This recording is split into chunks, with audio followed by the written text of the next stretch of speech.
Baik, selamat pagi. Assalamualaikum warahmatullahi wabarakatuh. Salam dan bahagia teman-teman sekalian. Apa kabar teman-teman? Waalaikumsalam. Salam. Sehat ya? Alhamdulillah sehat Mas. Oke, baik. Terima kasih teman-teman. Hari ini kita akan mulai mata kuliah Psikologi Komunikasi. Saya perlu sampaikan ke teman-teman terlebih dahulu bahwa di dalam psikologi komunikasi capaian pembelajaran kita itu pertama akan berkaitan dengan hal-hal yang tentu nanti kita perlu capai selama 1 semester ke depan. Jadi capaian umumnya teman-teman ketika kita belajar psikologi komunikasi, pertama dari sisi pengetahuan itu tentu diharapkan nanti teman-teman mampu gitu ya untuk memahami, mengembangkan, kemudian merencanakan, membuat dan mempresentasikan berbagai model dan pendekatan dalam psikologi komunikasi. Dari sisi sikap juga tentu diharapkan menjunjung tinggi nilai kemanusiaan dan menjalankan tugas berdasarkan agama, moral, dan seterusnya. Kemudian juga mampu menginternalisasi dan menerapkan ajaran taman siswa di dalam kehidupan sehari-hari. Kemudian berkaitan dengan itu pula capaian khusus yang akan kita capai selama 1 semester ke depan adalah mengaplikasikan komunikasi yang efektif, kemudian juga menampilkan komunikasi efektif dalam kehidupan sehari-hari. Kemudian secara singkat, teman-teman sekalian, ini deskripsi dari mata kuliah kita. Ini mata kuliah 2 SKS dengan metode kita kombinasikan nanti ceramah, diskusi, presentasi mahasiswa, termasuk simulasi gitu ya, dan model-model fasilitasi untuk memperdalam teori yang kita sampaikan di dalam kelas. Nah, teman-teman, seluruh materi itu kita masukkan di MLS kita di Sipedar. Jadi teman-teman nanti bisa menyimak paparan-paparan materinya, kemudian juga rujukan-rujukan jurnalnya, termasuk misalnya kita juga akan menggunakan kanal YouTube, sehingga teman-teman nanti bisa melihat paparannya, bisa belajar kapanpun dan dimanapun dari kanal YouTube itu. Dan model penilaian kita, teman-teman, ini ada tugas ya, dengan bobot 30%, kemudian UTS 30%, kemudian UAS 35%, dan kehadiran 5%. Baik, teman-teman, kita masuki ke sesi materi di pertemuan kita yang ke-6 ini. Tujuan atau capaian pembelajarannya nanti teman-teman diharapkan mampu untuk menjelaskan tentang persepsi interpersonal, kemudian juga menjelaskan tentang konseptual antara perbedaan persepsi terhadap objek dan persepsi terhadap interpersonal atau kita sebut sebagai persepsi sosial, dan teman-teman nanti diharapkan mampu untuk menyebutkan sekaligus menjelaskan, memahami faktor-faktor yang berpengaruh terhadap persepsi interpersonal. Oke, kita mulai. Ini di pertemuan kelima kemarin kita sudah mendiskusikan tentang bagaimana komunikasi interpersonal. Nah, komunikasi interpersonal itu adalah komunikasi antar pribadi atau antar personal, di mana setiap kita melakukan komunikasi itu pasti melibatkan individu yang lain, melibatkan pertukaran pesan, melibatkan pertukaran pemikiran antara kita dengan orang yang terlibat di dalam komunikasi dengan kita. Ini juga sudah kita singgung syarat komunikasi interpersonal, yaitu yang pertama ada 2 orang atau lebih yang saling menyadari kehadiran. Jadi kalau ada banyak orang di sana seliwar-seliwar tapi kita tidak terkoneksi dengan itu, yaitu tidak akan disebut sebagai komunikasi interpersonal. Jadi kata kuncinya ada 2 orang atau lebih dan saling menyadari. Yang kedua itu adanya fokus interaksi.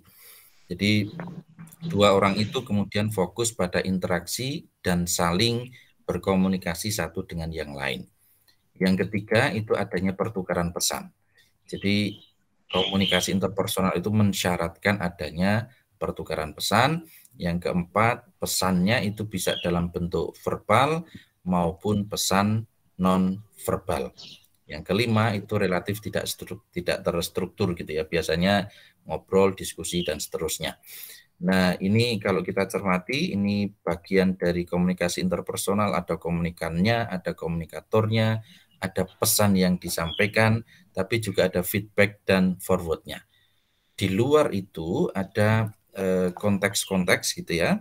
Ini konteks yang kemudian berpengaruh, juga efek-efek yang berpengaruh di dalam diri komunikan. Ini juga sudah kita diskusikan di pertemuan ke-5 kemarin. Ada persepsi interpersonal, ada konsep diri, ada atraksi interpersonal, dan hubungan interpersonal. Nah, pagi ini kita akan mendiskusikan, kita akan belajar tentang persepsi interpersonal atau yang sering kemudian disebut sebagai persepsi sosial.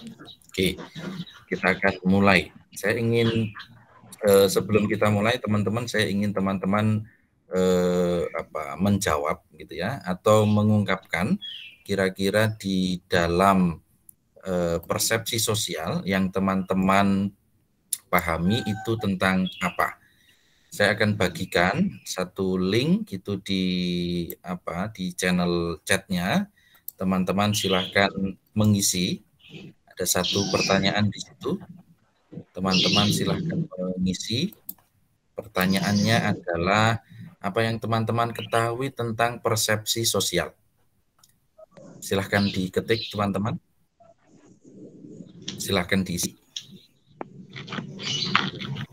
Nanti jawaban teman-teman itu akan langsung bisa masuk di sini. Silahkan diisi. 2 menit. Apa yang teman-teman ketahui tentang persepsi sosial? Bisa bisa dibuka ya linknya ya. Halo teman-teman.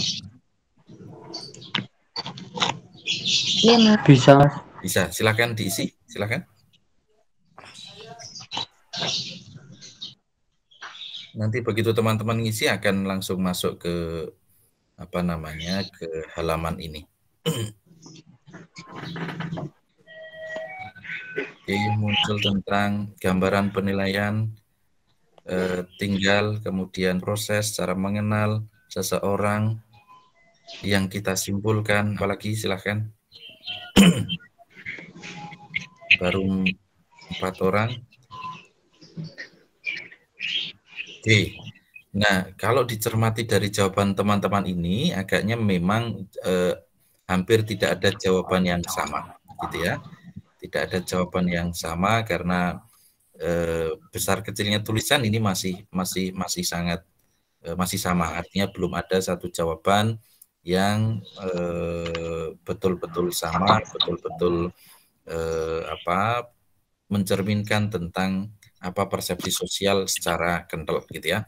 Baik, terima kasih teman-teman.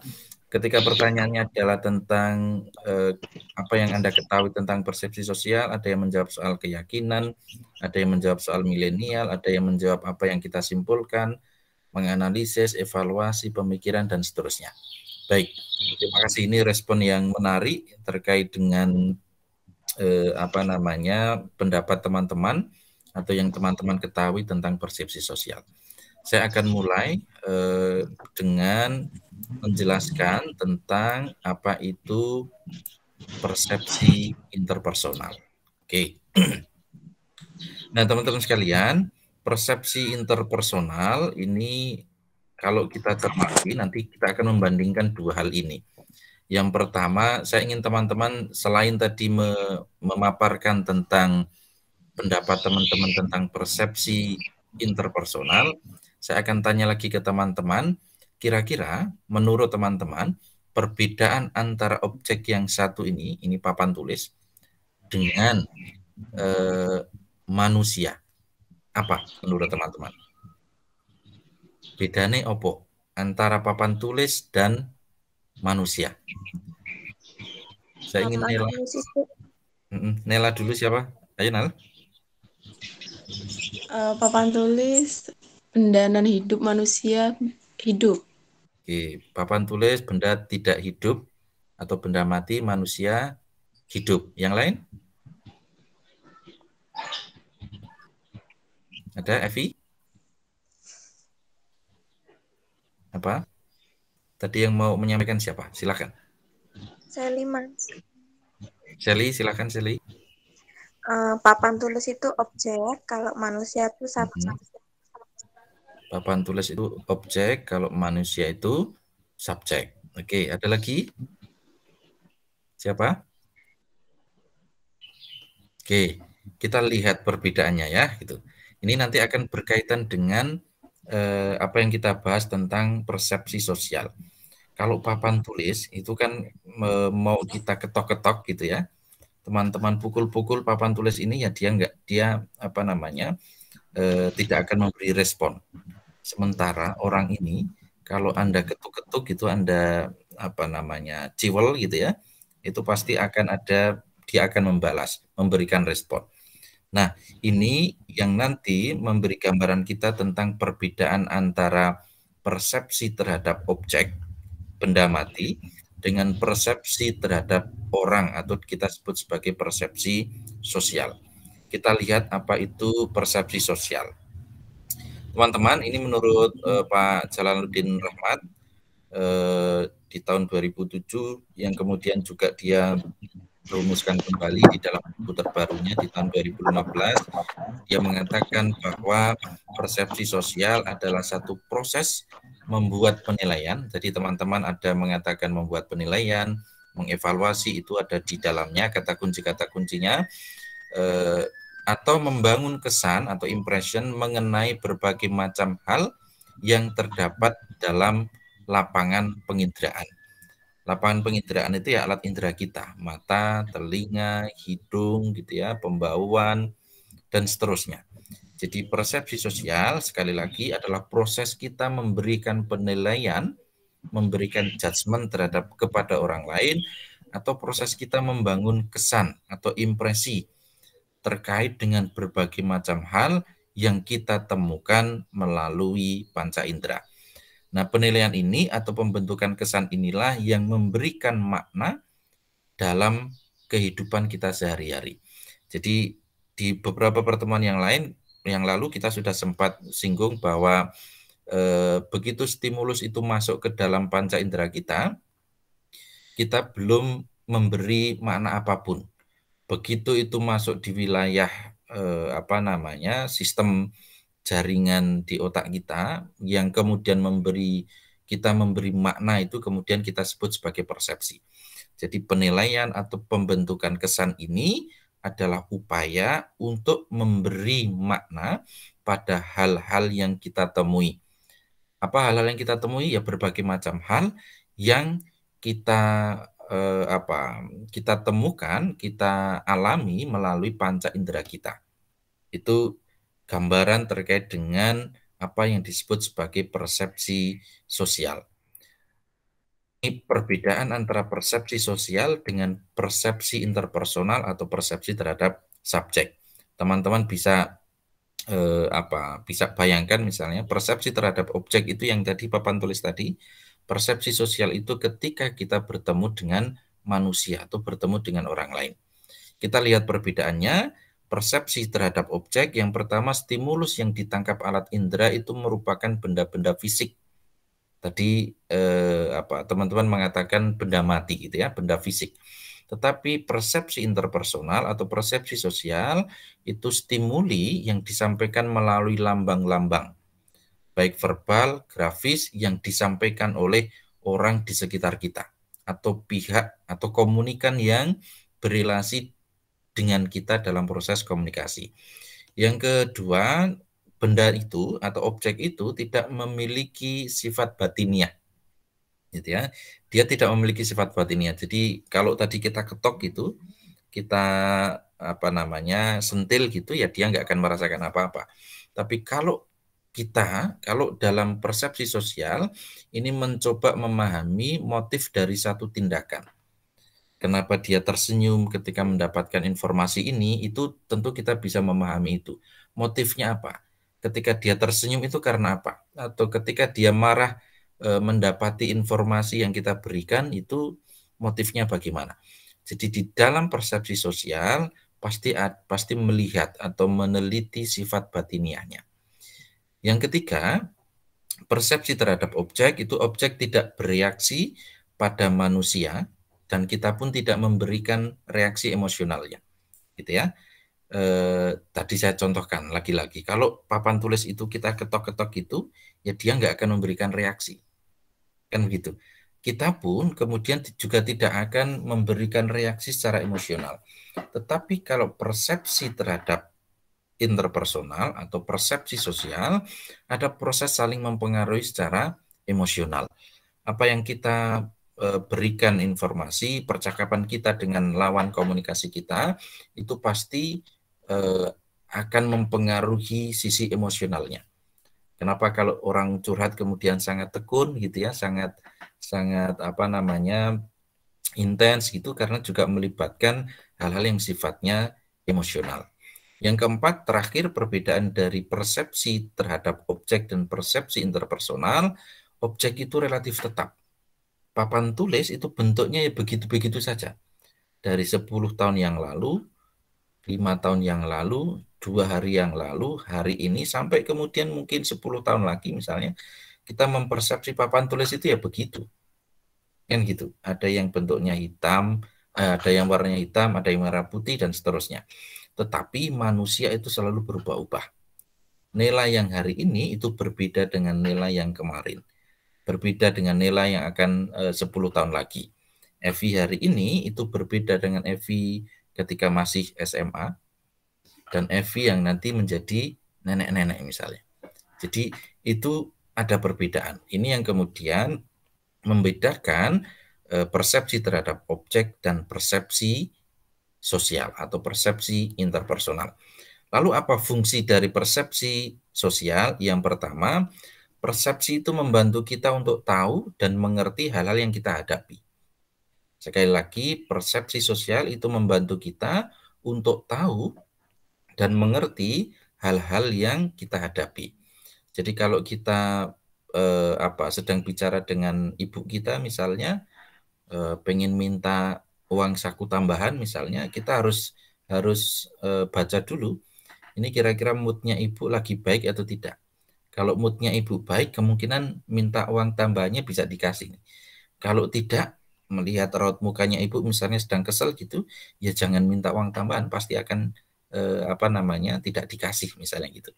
Jadi pertama, membantu kita untuk mengerti hal-hal yang kita hadapi. Yang kedua, pada diri manusia itu terdapat kebutuhan yang kuat untuk mengenali dan memperoleh kepastian.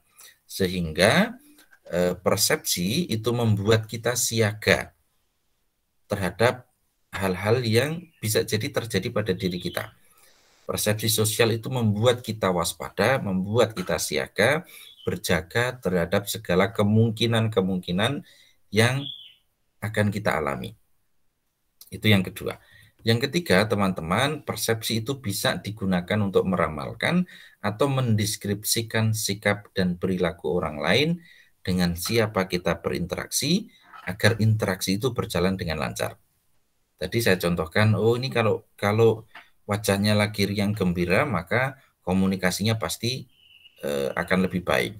Tapi kalau kita melihat bahwa si A sedang termenung gitu ya, terlihat sedih gitu ya, jangan kemudian bicara dengan hal-hal yang memungkinkan membuat dia marah gitu ya. Oke, faktor-faktor apa dari sisi situasionalnya? Tentu saja ada persepsi interpersonal.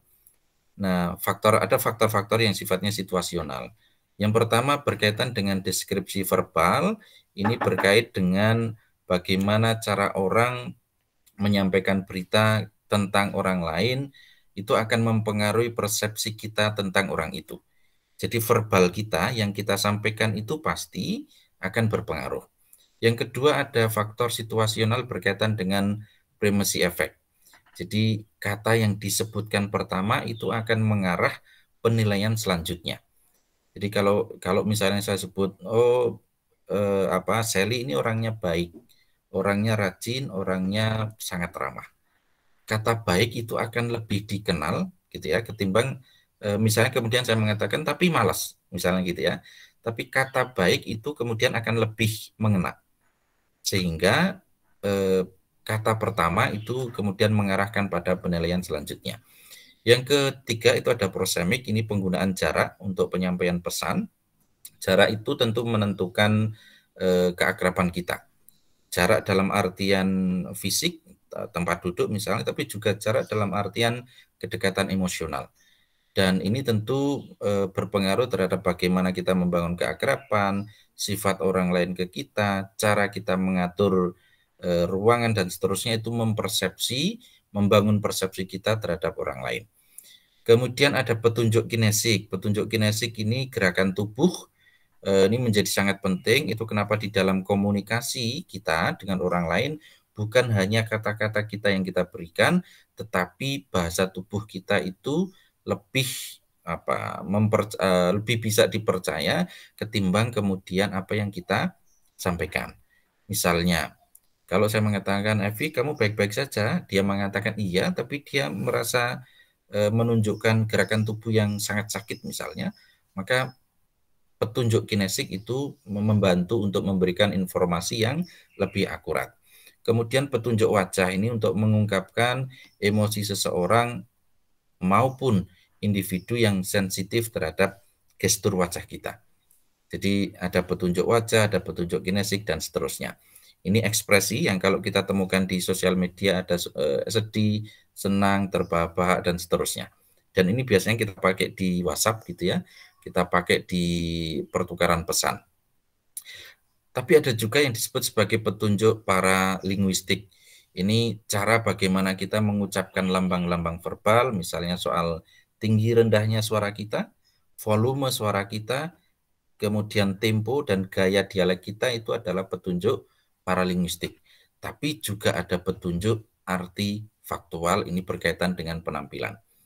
Kenapa? Misalnya marketing itu, orang-orang marketing gitu ya, kalau kemudian dia menggunakan penampilannya yang rapi, sopan, kemudian apalagi menarik gitu ya, itu akan lebih menarik ketimbang orang menawarkan dengan pakaian-pakaian yang lusuh misalnya. Itu disebut sebagai petunjuk artifaktual.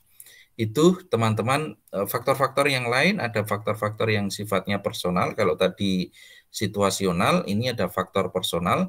Faktor personal itu berkaitan dengan pengalaman. Pengalaman kita itu pasti akan membangun persepsi kita.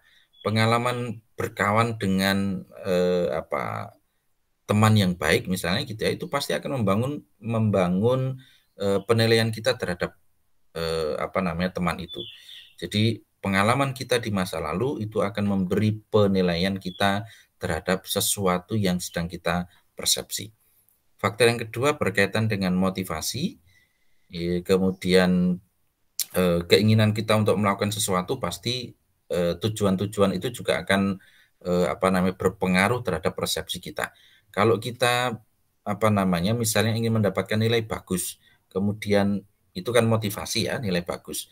Kemudian kita berelasi dengan dosen dengan tidak baik misalnya, ada kemungkinan misalnya nilainya juga tidak akan sesuai dengan yang teman-teman harapkan. Itu contoh pengalaman sehari-hari yang bisa jadi terlibat di dalam diri kita.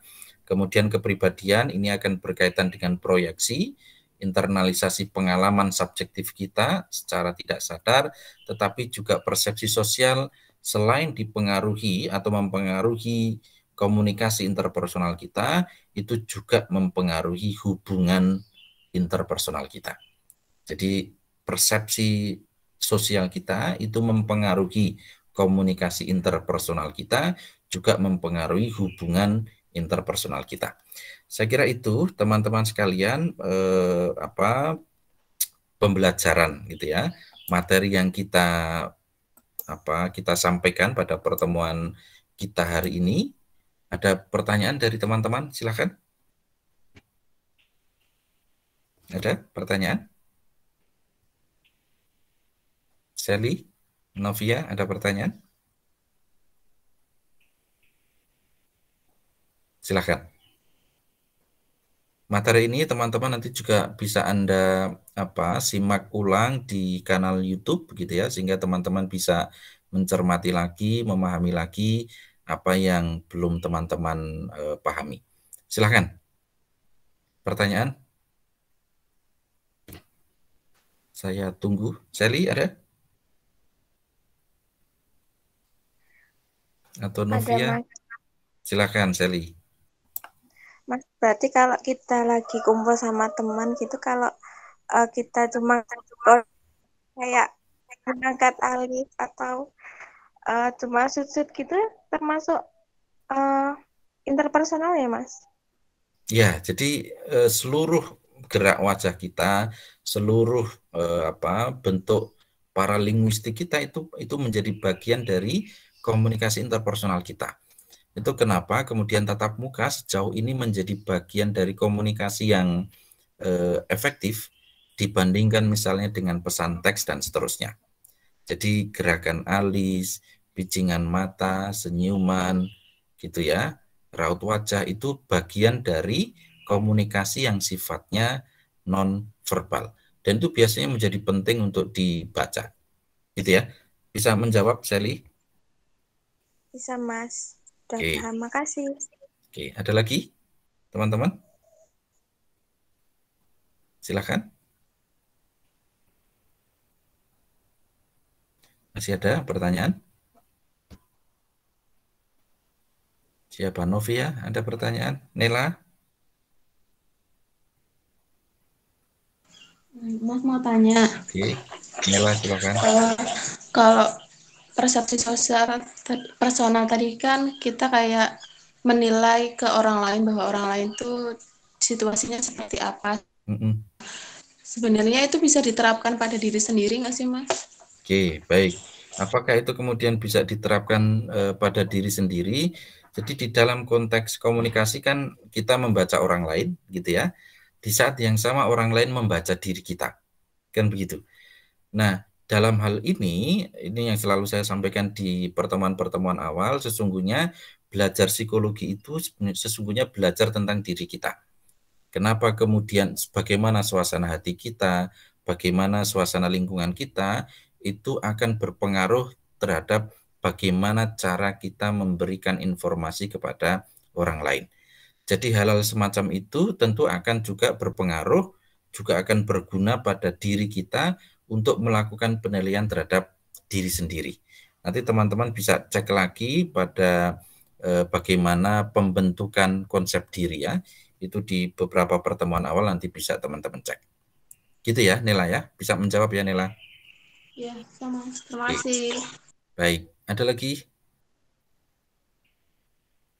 Oke, kalau tidak saya kira kita cukupkan sekian teman-teman sekalian. Sekali lagi materi ini bisa teman-teman nanti unduh di Simpedar. Kemudian beberapa jurnal pengayanya juga sudah saya posting di sana.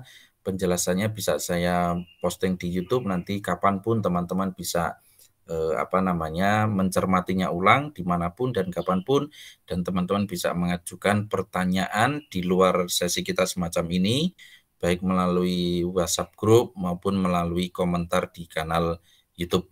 Terima kasih teman-teman, saya akhiri pertemuan kita pada pagi hari ini. Selamat pagi dan salam. Salam. Salam. Terima kasih. Salam, terima kasih.